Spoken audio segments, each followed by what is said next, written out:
So Andy Ruiz scores a unanimous decision victory over Luis Ortiz, knocking him down 3 times in the process.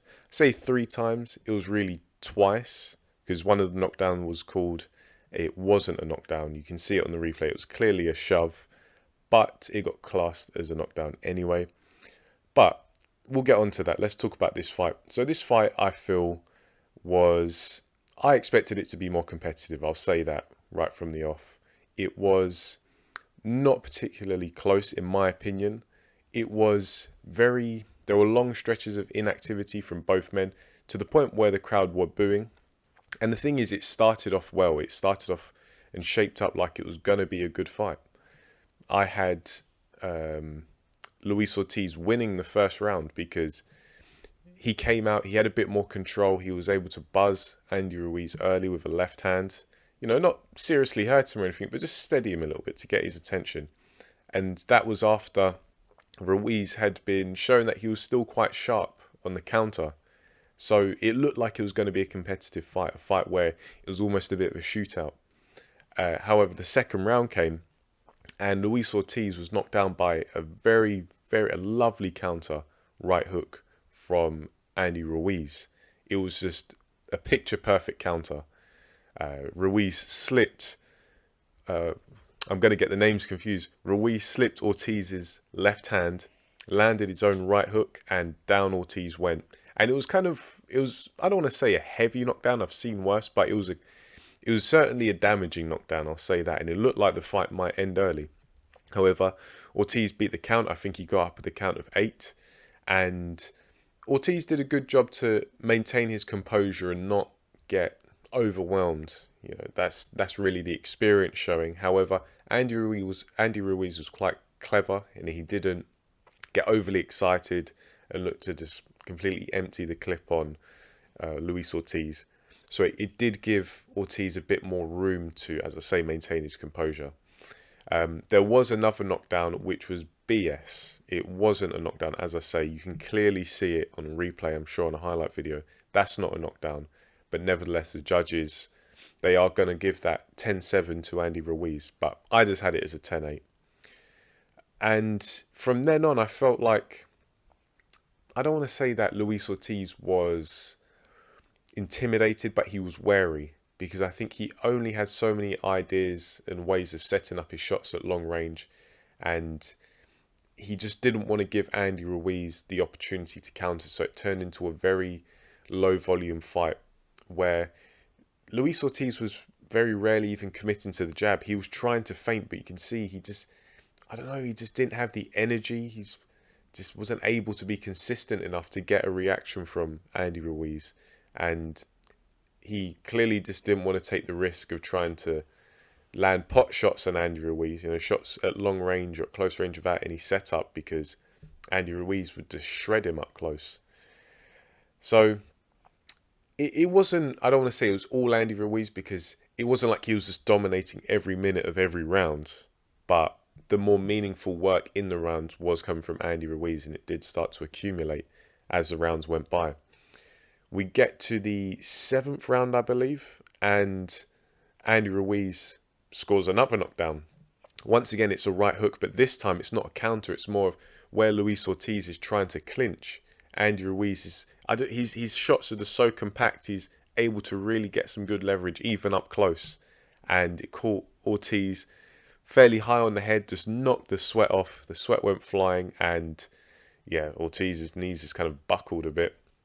And yeah, there was this impression from Ortiz that he was just a bit too comfortable in range, attempting the clinch. And Ruiz, that's one of his tricks. I want to say, not really a trick, but it's something he'll try to do. If you try and clinch him, he is able to kind of wriggle free and get some shots off. And as I say, those shots are compact, so they're quite damaging. The next round, once again, I actually felt after the 7th round where Ortiz had been knocked down again, he came back in the 8th, and I felt like he boxed quite well. I think it woke him up a little bit, and he was using a bit more energy, and I felt that he was able to tag and time Ruiz fairly well, so I gave him that round. Then I had Ruiz sweeping 9, 10 and 11, but then I did think that Luis Ortiz finished strong and yeah, was just able to tag Andy Ruiz a bit more. I feel like maybe he threw caution to the wind just a bit, just enough to get some work off at long range. So yeah, I think it's fair to say that this was a comfortable victory for Andy Ruiz, where he was just too sharp up close, and even at long range, Andy Ruiz, he was able to time Luis Ortiz on a couple of occasions, and timed him with some good body shots as well. So there was a lot of quality coming from Ruiz. Luis Ortiz just wasn't consistent enough for my money. So yeah, this, in my opinion, was a comfortable, unanimous decision victory for Andy Ruiz. And including the 2 knockdowns, I believe, if I've calculated this correctly, I had it 116 to 110 in favour of Andy Ruiz. And that was 8 rounds to 4 with 2 knockdowns. So in case you want to double check my calculations, I'm pretty sure it's correct. But that's what I had it for Andy Ruiz. And because I had it that way for Andy Ruiz, I'm a little bit perplexed by the scorecards. In my opinion, they were too close.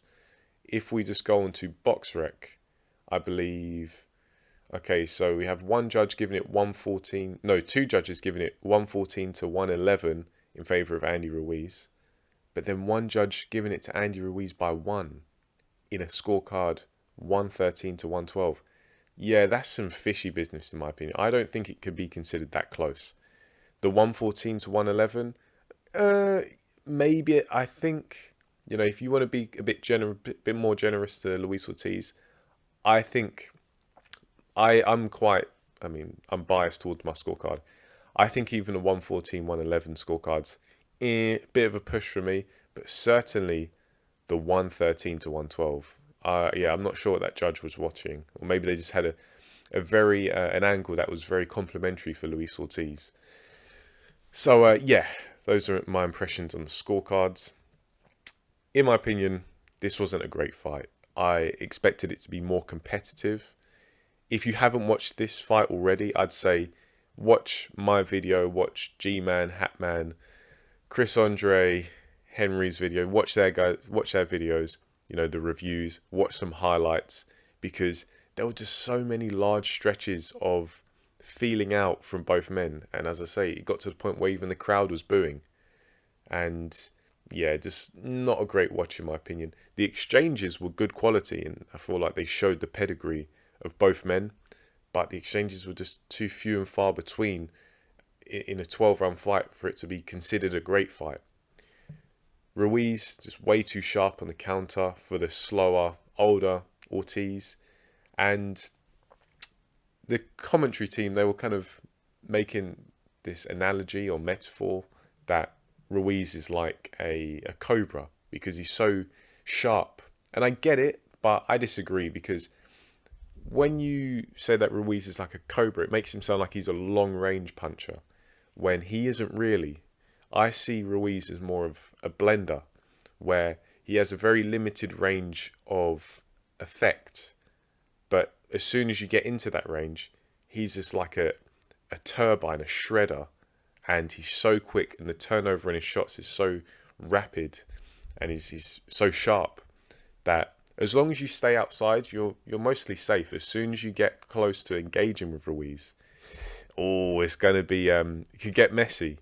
And so, look, that's not to say that Ruiz is useless at long range, because he proved that he could time Ortiz fairly well on certain instances. However, he just doesn't have, to quote the wire, that long range ring coverage. That's not Ruiz. That's just not his game. And Ortiz has that. He's able to do that more so, and he showed flashes in this fight where he was a bit more mobile, using his feet a bit more and really extending his jab.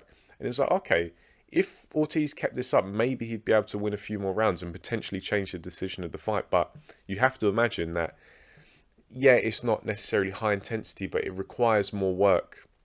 And Ortiz, I guess he's just at an age now where he can't sustain that. He's listed at 43. And I think that's very generous. Most people agree with me. So what, is this guy closer to 50?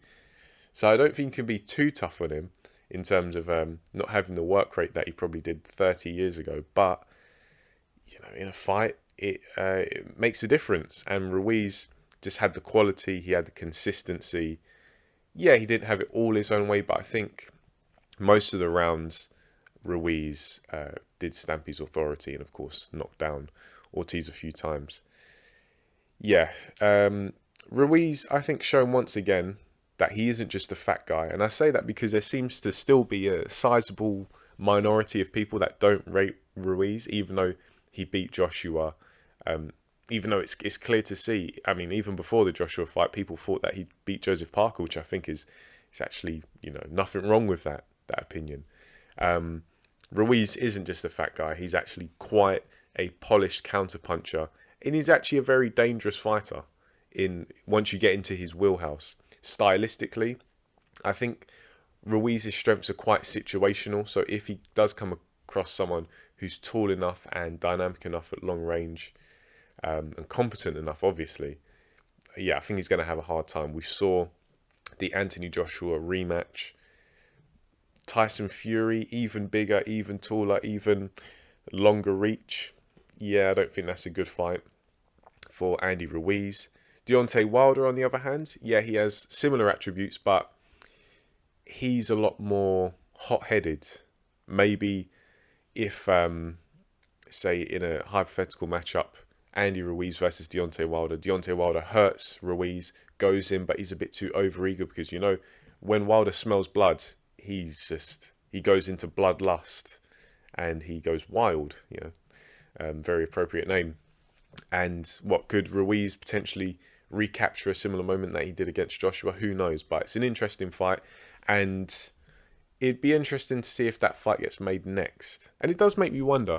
I mean, I'm just theorizing here, but could it be the judges maybe gave Luis Ortiz some favourable treatment to maybe just give him the decision, and then that lines up a Wilder Ortiz 3 trilogy match? I don't know. I'm just putting it out there, but once again, I do think those scorecards are a little bit too close.